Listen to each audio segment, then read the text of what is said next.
Olá, você é uma pessoa que gosta de trabalho em equipe? Você já parou para analisar se o seu esforço em equipe é o mesmo esforço que você faz quando está fazendo um trabalho individual?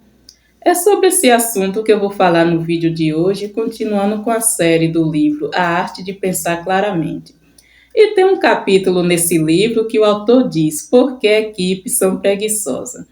Pois bem, nesse capítulo ele diz que equipes são preguiçosas porque, geralmente, quando nós estamos em equipe, a gente não emprega 100% do nosso esforço para fazer aquele trabalho, porque é comum as pessoas ficar esperando pelo esforço do outro. E, geralmente, o nosso esforço em equipe não é medido quando a gente está fazendo algo individual.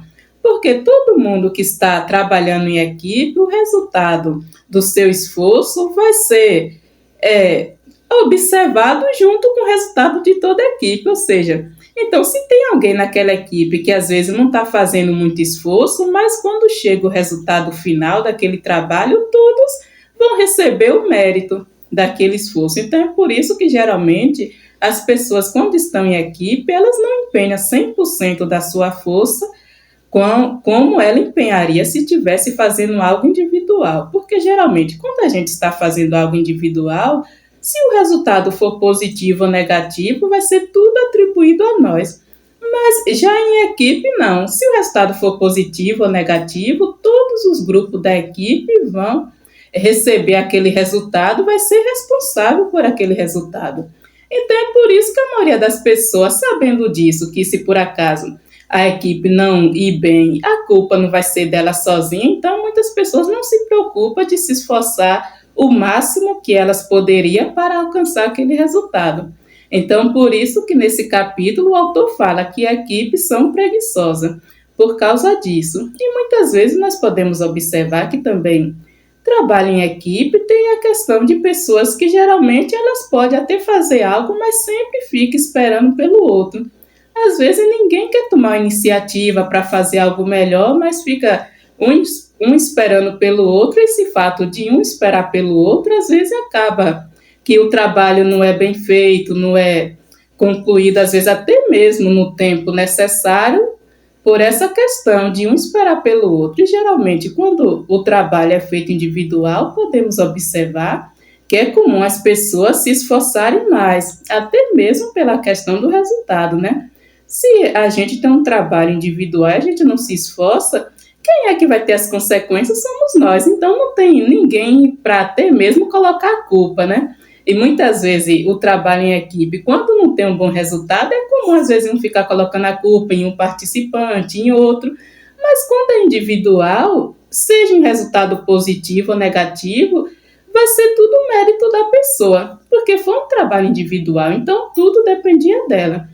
Então é por isso que é comum a gente se esforçar mais em algo individual do que em equipe.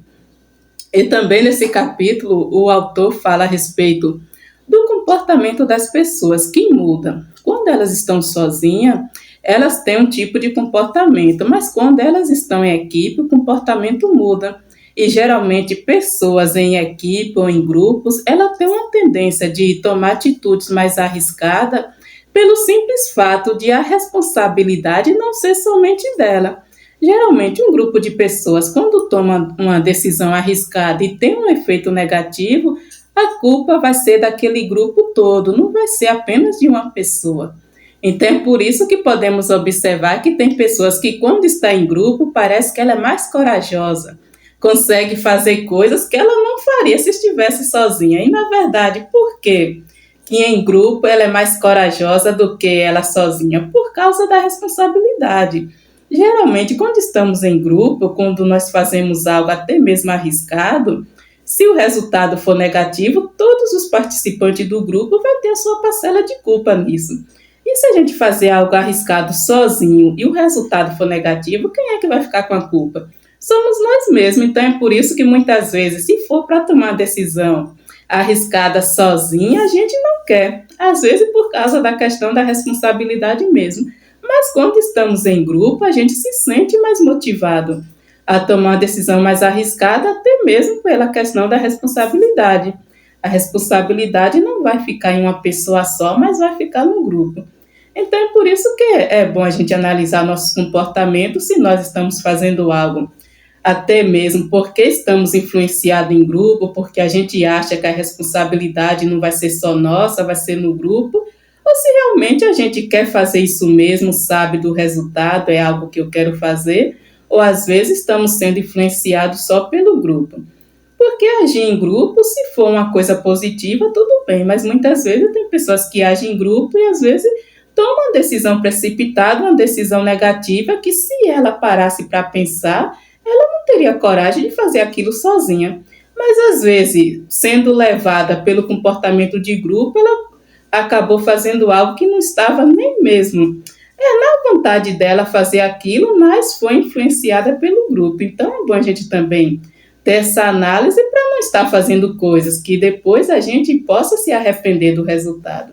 Então achei interessante essa parte do livro, porque geralmente quase todas as partes desse livro que eu já li eu achei interessante, porque está sempre nos trazendo a reflexão para a gente pensar a respeito da nossa forma, como é que nós tomamos atitude no dia a dia. E tem muitas coisas que às vezes a gente pode agir como se estivesse no automático, mas sempre existe uma explicação por trás. E você que chegou até aqui e gostou desse assunto, deixe um comentário para eu saber. Você que ainda não é inscrito no meu canal, faça sua inscrição, curte e compartilhe. Até um próximo vídeo, gente. Tchau.